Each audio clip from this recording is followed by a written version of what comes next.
The hosts and guests on Everything's Messy podcast are not licensed healthcare professionals. The discussions in our episodes are not personalized medical advice. Always consult a qualified healthcare provider for medical guidance. Never delay seeking professional medical advice or emergency assistance because of our podcast. We encourage consulting with a healthcare professional before making any significant health changes. By listening to our podcast, you agree to the disclaimer. Thank you for listening to Everything's Messy podcast. So it's like this moving target that I feel like women are constantly, expected to reach.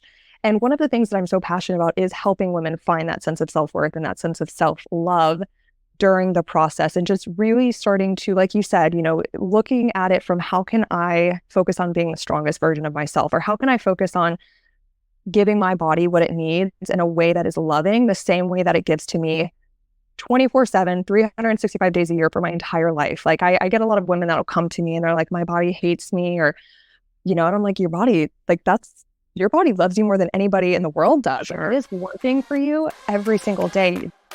Hey, welcome to Everything's Messy podcast, where we celebrate the beautiful but messy life experiences that most, if not all, people go through. Get ready to embark on an exciting journey through the raw and unfiltered stories of everyday people. Here, we dive into messy realities of life, from making messy mistakes to triumphs and everything in between. Are you sensing a theme? That's right, it's messy. But this just isn't about the mess. It's about finding strength and resilience in the midst of it all. We'll explore how health, fitness, and wellness play a crucial role in navigating life's twists and very messy turns. And we'll challenge conventional systems, because sometimes the most unconventional paths lead to the greatest discoveries. Join us as we embrace the messy, beautiful, and endlessly fascinating stories. Each episode is a testament to the power of our messy journeys and the beauty that emerges from the mess. So grab your favorite beverage, coffee, sparkling water, whatever it may be, and prepare to be inspired. Are you ready? Let's get messy. Hey everyone, welcome back to Everything's Messy podcast. I am your messy host, Sarah.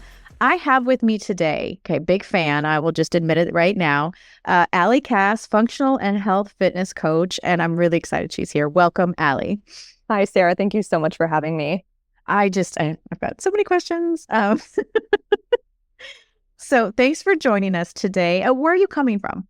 So I actually live in St. Petersburg, Florida, but I'm currently in Phoenix, Arizona, visiting family.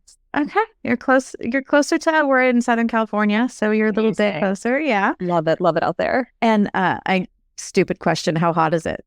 Oh my goodness. Well, today it is only 100 degrees. Only. A couple days ago, it got up to about 115 degrees in the Phoenix Valley. So ouch. It is brutal. It is brutal. Absolutely. Okay. So enough of that. First, I just want to take a moment, here at Everything's Messy, we do talk about having a messy story and kind of what strength you found through that messy story. So why don't you just take us through your story? Absolutely. Thank you so much for asking. So my story, like a lot of individuals, starts with the struggle, right? So the struggle came first, and then empowerment and purpose was kind of found after that. So I grew up my entire life. I was an athlete. So exercise, health, fitness, those things were always big values for me, but I never really understood what it meant to truly be healthy in mind, body, and spirit. I didn't really know what self-care was. I didn't know a lot about nutrition. I just knew a lot about working out and being competitive, and that was kind of my whole life. Fast forward to college, I was a D3 athlete. I played basketball. Quickly decided or found that I was losing my passion for it. So I decided to kind of take a different route in college. And like most people that age, I found myself coping with very unhealthy behaviors, alcohol, lack of sleep, just kind of eating anything that was available. I quickly gained about 20 pounds. I was at my personal heaviest, and I was just exhausted. It wasn't necessarily about the weight for me. It was just feeling less than my best and feeling like I'm too young for this. Mm-hmm. Fast forward 3 years, right after I graduated college, my mother, who was my best friend, she was kind of my beacon of light, my lighthouse, so to speak. She was diagnosed with a very rare form of terminal brain cancer. Mm-hmm. I moved out to Arizona, where my parents were living at the time, and became a caregiver with my father. Unfortunately, my mom only made it about 9 months before she passed, but it was during that process. Okay. She's a big reason why I do what I do. So very grateful for that. But it was during that process that I really got to witness what I like to kind of call the downfall or the dark side of the Western medical model. We went to doctor appointment after doctor appointment, and it was always very grim news. There was never any message of hope. And in the process, no one ever talked to us about all of the other factors that play into someone's health. No one ever talked to us about nutrition, about her stress, mentally and emotionally. No one talked to us about like environmental toxins and just the need to detoxify the body, especially for somebody like herself who was going through cancer and she was getting chemo and radiation. And so nobody talked about those things. And so after she passed, I just fell into this deep depression and I started doing a lot of research on my own. I started just staying up late at night, like really asking the question, why does somebody who's otherwise been healthy their entire life all of a sudden get a diagnosis that, they only have a year to live? Wow. It was through that process that I found, I just started finding so many things that I had never been taught and that nobody was talking about from a health perspective. And it really became kind of a passion project for me. I simultaneously found myself being in a place where I physically did not feel my best. I was continuing to gain weight. I was unhappy. I was tired. I just knew if I didn't make a change that I didn't really know how long I would want to continue living that way. So I hired my first health and fitness coach.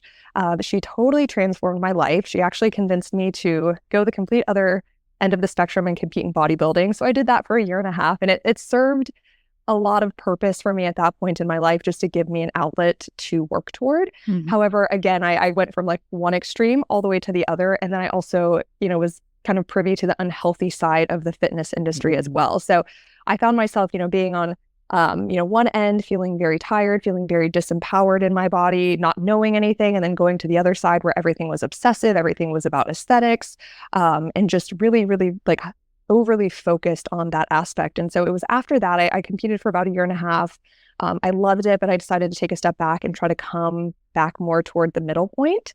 And that's what I really developed my passion for helping women. So since then, I've gotten multiple certifications in nutrition, personal training, functional health, neuro-linguistic programming. Wow. It's become basically a life obsession to help women kind of rediscover their own power through taking control of their health and their fitness. That's amazing. What an incredible story. And kudos to you for turning such a terrible thing and turning it into something really great and fulfilling. I mean, that's kudos to you. Thanks. So talk a little bit about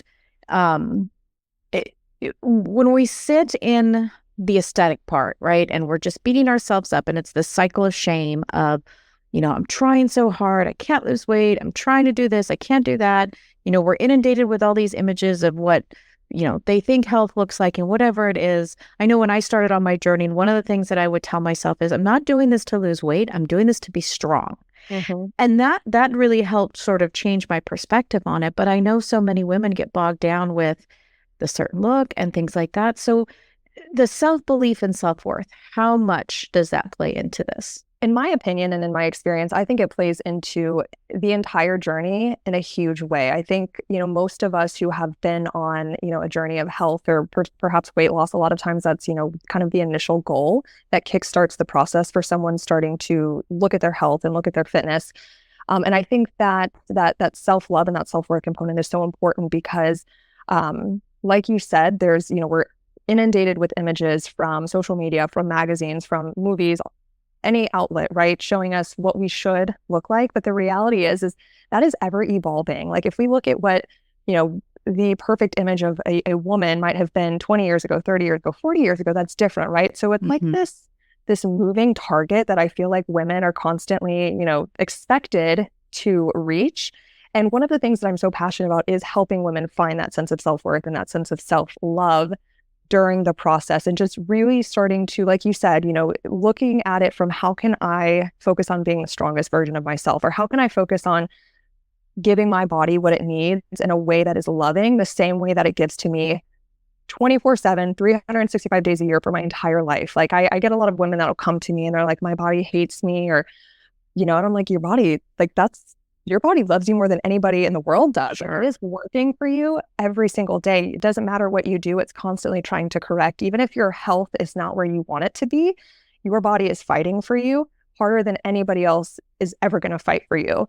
Right. And so I think helping women step into that and helping them, approach, even if it is weight loss, even if they do have an aesthetic goal, but helping them approach that from a place of self-empowerment and a place of self-love, and asking them why. Why is a really important question, in my opinion, to when somebody has an aesthetic goal, is it that external validation that they're seeking? Or is it that they genuinely, just want to see if they can achieve that goal? Like when I get clients that want to do bodybuilding shows, which is not rare because that's not my specialty, I always ask them, what's the intention? What's the purpose? Because if you think that looking that way is going to solve your problems, or it's going to make you happier, or it's going to make you more at peace with yourself, I can absolutely tell you, you're going to have the exact same problems. You might be leaner, you might be fitter, you're going to be hungrier, I can tell you that. But it's not going to change the way that you look at yourself. And it's not going to change that relationship that you have with yourself if you're not also focusing on that aspect as well. Absolutely. And so that kind of segues into, I saw one of your posts and it was talking about an unsafe internal environment. And sometimes we're pushing our bodies so much because we just can't lose the weight and we don't understand why our body's working against us. But like you were saying earlier, it's actually trying to protect you, but kind of unpack a little bit about that safe environment for your body. Absolutely. So I'm so happy that you brought that up, because that's something I'm so passionate about educating women on. Because again, we're constantly told, try this diet, or go to this high intensity interval training class 5 days a week, or do this or do that, or, work, take care of the kids, do all the things, be everything to everyone.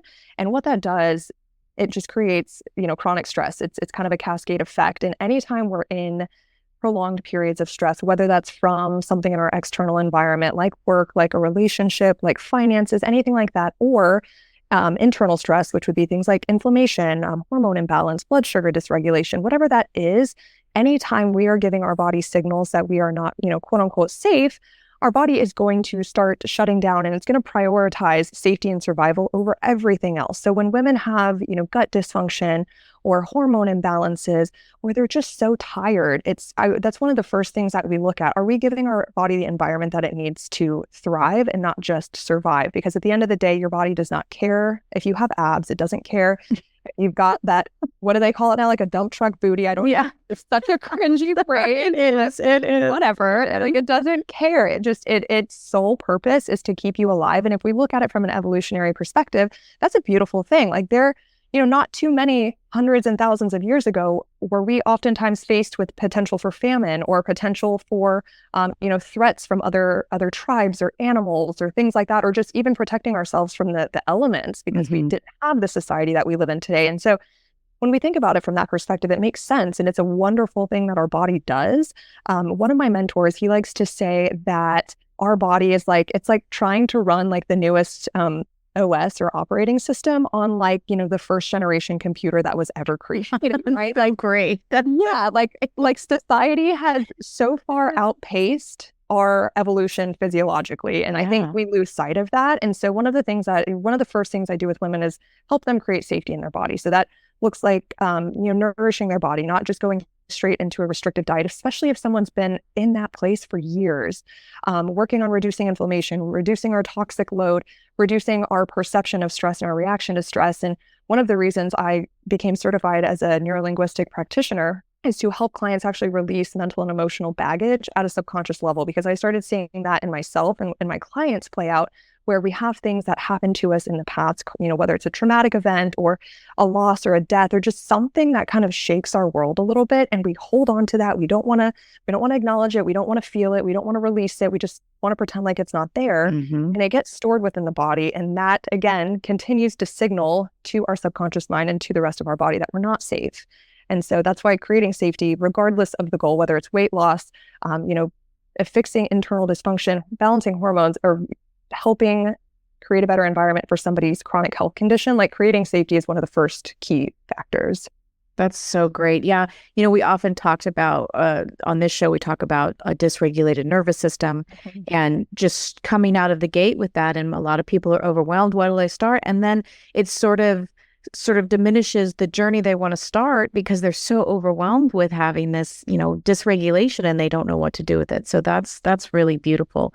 So and not to get too controversial, but as we look in social media and all these things around, what are you saying to, because I have 2 girls and a son, and it seems like the fad that has come out is love your body no matter what. It's beautiful no matter what size you are. And I agree with that to a certain point. But aren't we also sending these mixed or bad messages of that's not typically healthy? What do you think about that?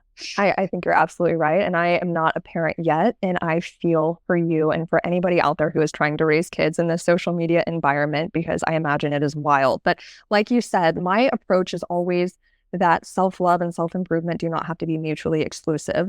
I think that because there's so much controversy on social media, and, you know, like saying love yourself and improve yourself, like that's not sexy. It's not polarizing. It doesn't create a headline. It doesn't get, you know, a thousand likes or anything like that. And so I think when we look at the media and we look at social media and we look at information, particularly in the health and fitness space, it has all become so polarizing one way or the other, just because that's what is going to grow someone's business. That's what's going to create more views, more likes. But the reality is you can 100% love your body. You can recognize all that it does for you and be appreciative of it and hold space for that, and still desire to improve and to become healthier. Or even, again, going back to that aesthetic goal, you can love your body the way it is and still say, hey, I wonder if I can create this outcome for myself. Let me try. You know, like they don't have to be one or the other. And in my personal experience, I have found that the more I lean into loving my body and just appreciating it for everything that it does for me every single day, the more I am apt to make decisions that actually support my health, because now I have a greater appreciation for my body, and I think twice when I'm going to put something in it that I know is not going to make me feel my best. So having a greater sense of self-love, regardless of where you're at in the journey, for me personally, has actually given me a better lens to naturally lean into habits and actions that are going to further support. So I think, like anything, we get in these cycles, and if you can get into a cycle of like loving yourself, appreciating yourself, and working toward whatever it is that you want to work toward, it just kind of starts to feed one another in a positive way. Yeah, no, that's amazing. I love that. And it is, I mean, we don't subscribe to a whole lot of social media in this house, but it's hard with other outside influences, and they're going to see it, they're going to look at it. And the whole social media as a whole is a whole other podcast, I'm sure, but you know, it's out there. And I feel for, you know, other young women, children that are seeing these images, and, you know, they're not being taught, maybe there is risk involved, maybe to look that what they're trying to protrude. And the other thing too, I think it also comes down to maybe a little bit of self-discipline, because, you know, you can't sit down and eat the bag of Oreos and think it's like, that's not okay. Now, we can have one and maybe have balance, and you don't need to restrict it. But the flips, I mean, there's got to be very careful in between those things. For sure. I'm actually really glad you said that, because one of the things that I see as a negative byproduct of the mentality that just, you know, love yourself no matter what and essentially don't do anything with it, is it starts to, in my opinion, breed complacency, for lack of a better word. Yeah. And if you're not, you know, if you're not at a place where either you want to be, or you're not in a place where your health is optimal, like we should be striving to at least make small improvements to that goal. And so I think that, like you said, again, loving yourself and doing the things that are hard is sometimes a way of showing that love, right? So it's like, I might not want to go to the gym, but that might be what I actually need. And that, you know, leaning into the discipline and leaning into the things that are going to get me where I want to be is actually an act of love to myself. It's not, you know, putting myself down or anything like that. And so I think, again, going back to that polarization, like there's a very large, healthy middle ground where you can do both of those things. You can have the Oreo, maybe even two. Sure. My dad was one of those guys. He would eat one, and I'm like, I can't even. Just I don't have that capability, but good for you. But yeah, essentially, we can enjoy those things, and we can cultivate the discipline necessary to continue to better ourselves and better our health. Yeah, no, said so well. I love that. And I think I read one time, self-discipline is the best form of self-love. Yeah. Right. And we talk a lot about on this show, the difference between like motivation and self-discipline. And I think sometimes the lines get blurred for people, because yes, to start out, that motivation is great. You have that little voice in your head telling you, oh, you should probably go walk. Oh, you should probably do this. Oh, you might want to look better. But then that very much fades very quickly. And that self-discipline has to kick in. But as you were talking about the small habits and stuff like that, if you don't have those habits in place, even if it's a 1% gain, that counts. And if you're doing that every day, eventually you're going to look back and you've had all of these 1% gains, and you're going to have some sort of shape shift happen. I mean, that's the goal anyway. Absolutely. I always tell clients, because, you know, everybody likes money, right? And so I tell them it's like compound interest. Every time you do something, it might not seem like much at first, but it'll start to grow exponentially, just like putting $1 in your account. earning a certain interest rate might not seem like much, but after a year, 2 years, 3 years, 5 years, you're going to be like, wow, what happened? Exactly. Same exact thing with your body. And so talk a little bit about somebody comes to you and they have all this motivation to shift them into that mindset for self-discipline. What might you say to them? Can you give me a little bit more context? So they just like, let's say it's New Year's resolution. I want to lose weight. I'm ready to do what it takes. And then, usually by March, we're all like, so how do you get them into that mindset of like, you have to have the discipline because that's going to outweigh the motivation? Absolutely. So with clients like that, and I still get my fair share of people who are like, I'm going to Vegas in 6 weeks. And I'm like, oh no. We're one of those. Okay, great. No, but in all seriousness, the motivation, I've never met or talked to a successful person in anything that just absolutely wanted to do what they needed to do every single day. So, to your point, regardless of how much motivation is initially there, I can guarantee that that is not going to be the case every single day, that you're working toward whatever goal is. So when I'm working with a client or when I'm bringing somebody in, we do a lot of digging into, of course, their why. I know a lot of coaches will do that. What is it that they're really wanting to accomplish and why? A lot of times it's, well, I want to lose weight. Okay, great. Why? Maybe you want to look good in a bikini. Okay, great. Why? What's that really going to do for your life, right? And once we can dig down and drill that down 4 or 5 times and really find how that's actually going to impact their day-to-day life and how that's going to help them feel more empowered in every other area, I find that being able to kind of remind them of that why and remind them of the bigger picture and the bigger purpose for why we're doing it can be really helpful. And I'm also a really big fan, again, of doing identity work with clients. So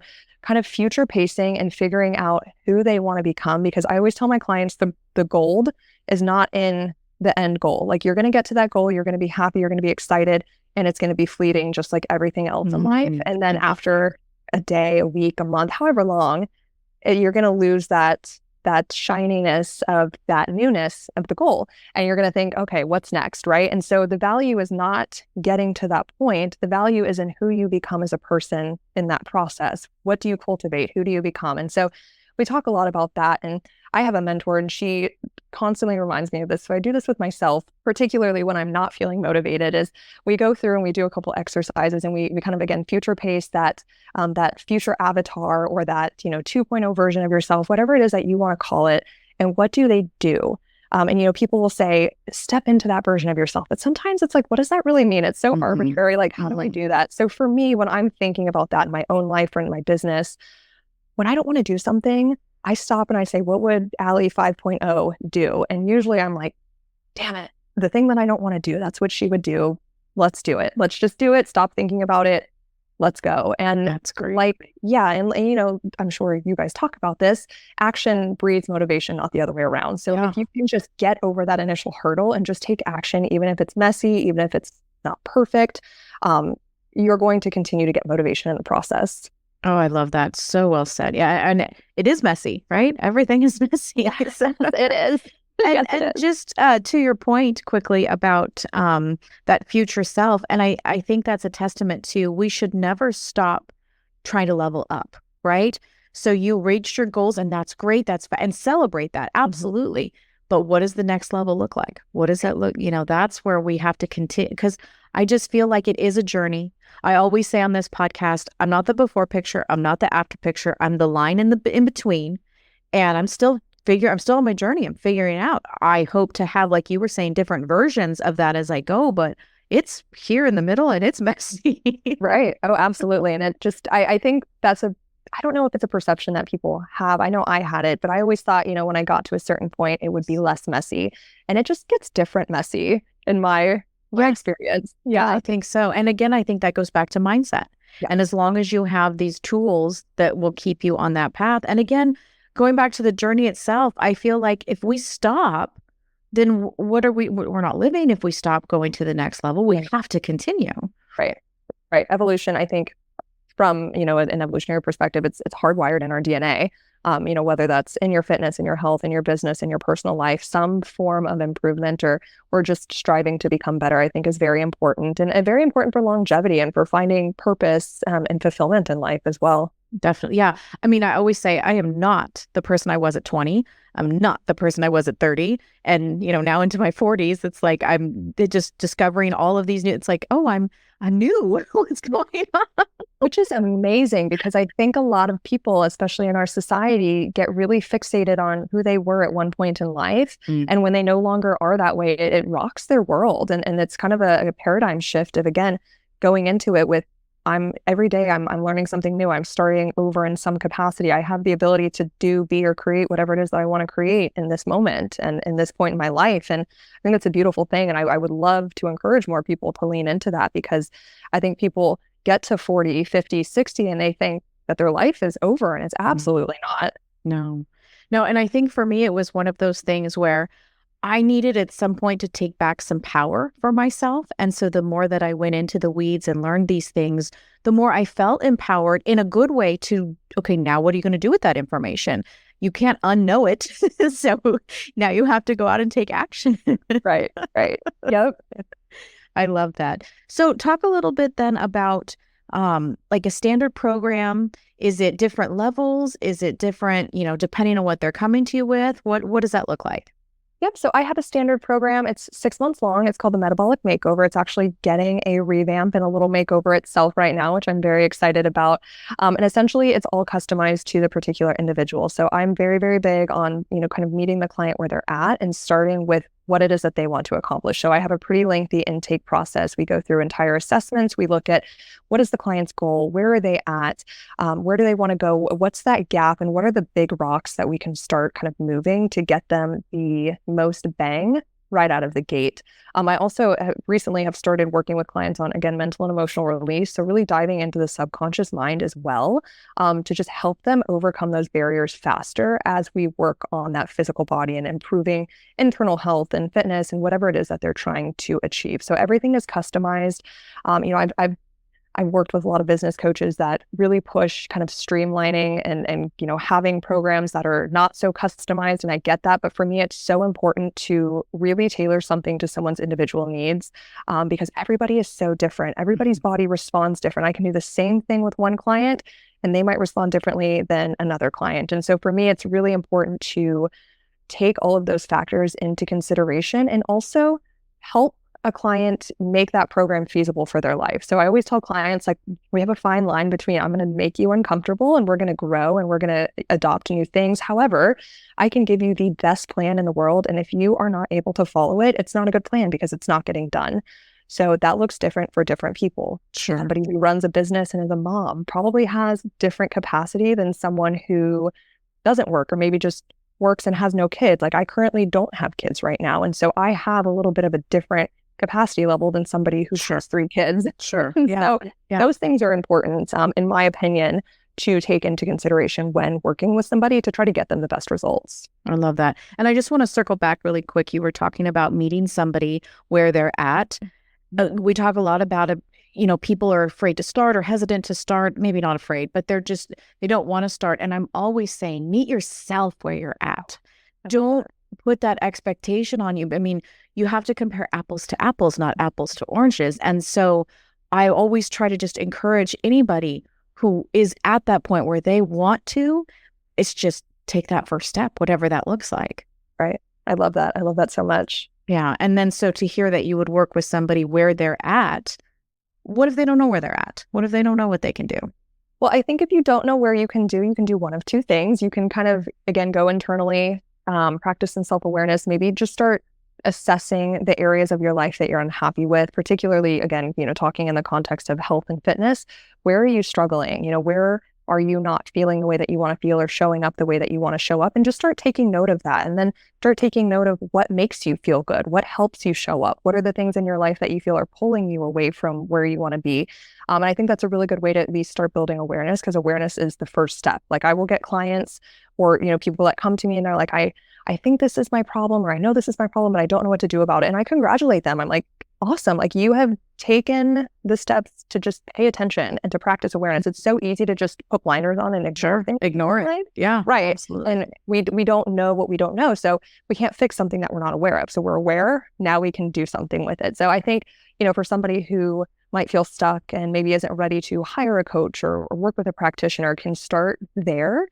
Or if you're really like, I don't know and I just need help, reach out to somebody. It could be me, it could be Sarah, it could be just anybody else, anybody in your network or anybody that you like relate with. And I think from a coach and a practitioner standpoint, it's so important to choose somebody that you feel energetically connected to in some capacity, somebody that you feel you can trust, because it is a vulnerable journey when you are working on your health. A lot of things come up when we're working on our bodies, particularly as women.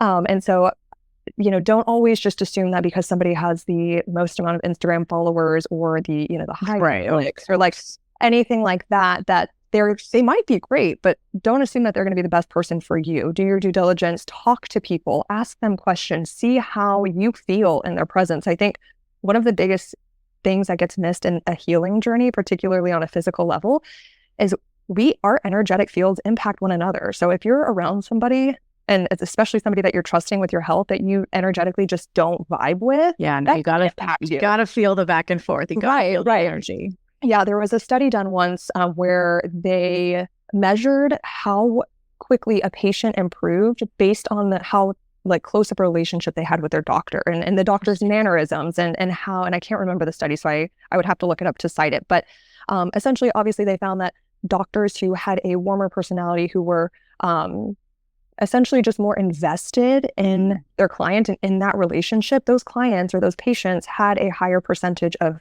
recovery and healing and at a quicker rate. And so I think, again, just knowing that you have somebody in your corner and feeling that support from a coach or practitioner, whomever it is really important as well. Definitely. And I think that goes back to your body feeling safe. It feels like it can relax or can do the work it needs to do because you got to feel safe. Yeah, absolutely. So what's your favorite thing about coaching? Oh my goodness. I think for me, it's just knowing that I am making an impact. I worked in the corporate world for many years prior to this. And no stress, I assume. None at all. I will say I worked for, my company was great. I had a great boss. I had great colleagues. And so I probably had a lot less stress than many of the individuals out there working in corporate. But I would just wake up and I would feel this sense of emptiness. And sometimes I would cry because it wasn't that I hated my job. There wasn't anything wrong with it. They treated me very well. I just felt like there was something more that I was meant to do. And once I got into coaching and once I was able to see the impact that I could help in women's lives, and essentially just helping them become their own advocate and just giving them, somebody that believes in them, especially when they feel like they're alone because, their husband's working and they're taking care of the kids, or they're, running their business and they're telling their doctor they have XYZ symptoms and the doctor's telling them they're fine and nobody's listening to them. They're just giving, that's a whole nother episode. That's a whole other episode. But essentially just giving them a space to just be and be okay with where they're at and give them hope that there is something. I'm a firm believer that if you have not gotten the answer that you want, or you haven't gotten the result you want, you just haven't found either the right modality, the right avenue, the right person. Like, I'm a firm believer that there's an answer for everything. Yeah, we don't give up. Found it yet. Correct. Yeah, don't give up. Yeah, I've been doing a lot of work on myself in regards to fulfillment. And it's amazing, all of these questions and things that start to come up with that. But like you were saying, it was a great job, but it really wasn't filling you up. And that, I think, is so important, to find what fulfills you. Absolutely. Yeah. I mean, it's a component of healing, in my opinion, is finding that purpose. Yeah. And we all need a purpose. We all need to make sure, and we need to have, what do they say? Be determined to do that purpose. I mean, that is such a big part of our life. And unfortunately, I think sometimes with the, stigma that is today, and it's no pressure. And I'm not saying put extra pressure on yourself, but then we've gone from one side to the other where there's not any guidance to, do something, right? Whatever that is. Absolutely. Yeah, we've totally, I feel like, swung the pendulum, but it's that fine line. And this is something I've had to learn, internally as well for my own journey, is what is that line between, not pushing myself past the limit to my own detriment versus, again, continuing to grow and evolve and put the necessary energy in that I need to in order to feel my best and to be at peace with my life. Because, at the end of the day, that's one of the one of the most critical things I learned when my mom passed, she worked her entire life. She was about 2 years from retirement. She had all these things she wanted to do and she didn't make it. And so I'll check in with myself every now and then. And I ask myself, if I found out I was going to die in a month, would I be happy with what I'm doing? Would I be okay with that? Would I feel at peace with the time that I've had here?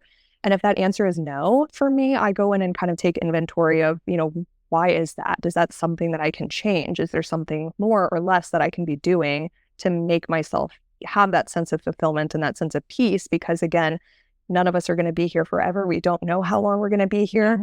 And I think for people, why I'm so passionate about helping them kind of find their power, through health and through fitness, is so that when they're at that point in their life, they can look back and have no regrets and say, damn, like I lived a really good life. Really, yeah. And step out boldly, right? I think I read somewhere that one of the biggest regrets when people are at the end stage of their life is that they lived their life worrying so much about what others thought. And so it was like a birdcage, but the door was open and they never went out. Yes. It's like, step out boldly. You can, whatever that is for you. Don't sit back. Don't sit on the sidelines. Yeah, I just got goosebumps as you were saying that. Well, see, it's messy. I love it. Yeah, no, this has been absolutely great. If somebody wanted to work with you, where do they find you? Where can they go? Absolutely. You can visit my website. It's www.alliecasshealth.com, or you can find me on Instagram. My handle is also Allie Cass Health. I love that. And so leave us with one thing you want everybody to know. Ooh, okay.